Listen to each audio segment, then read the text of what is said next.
Ako nga po pala si Andrew Flora. Ang IGN ko is Andoryu, ang jungler ng Smart Omega. Professional player na po ako since 2023, almost 2 years na din po. And season 13 ako nag-start.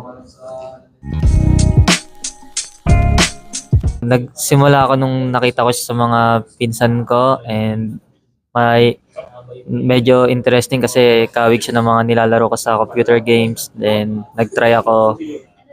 Ayun, dun po ako nag-start.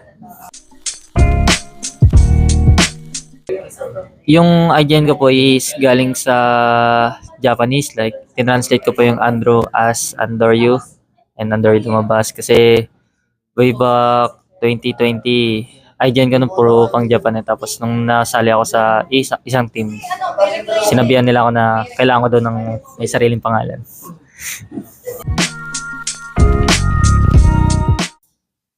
Ang pinaka gustong role na nagustuhan ko nung nag-start ako mag-ML is jungle talaga, like mid role, as in mid talaga.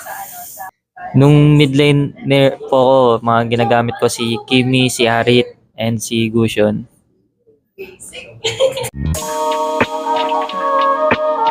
Siguro kung bibigyan ako ng chance na magkaroon ng ka-1-on-1 sa MLBB is si Kyrie. Kasi gusto ko i-test yung mechanics ng duel. Sa kanya kasi ako natututo eh. Season 14 yung dream team ko. In season 14 po namin yung dream team ko. Yung season? Kung hindi man yun, siguro yung yung mga kasama ko sa second team All-Star. Siguro ay na dream team ko. Si Sanford sa XP lane, Rene J sa Rome,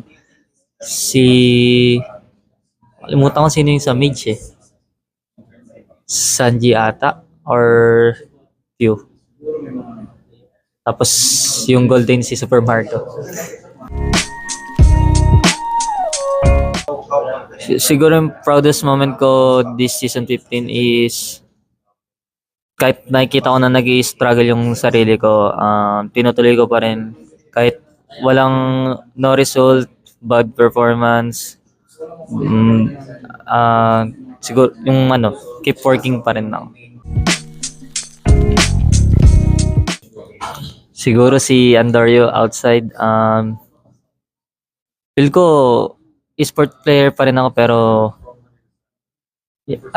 esport player pa rin ako pero di ko pa alam kung anong game kasi yung passion ko sa paglalaro like competitive ako kahit anong laruin ko.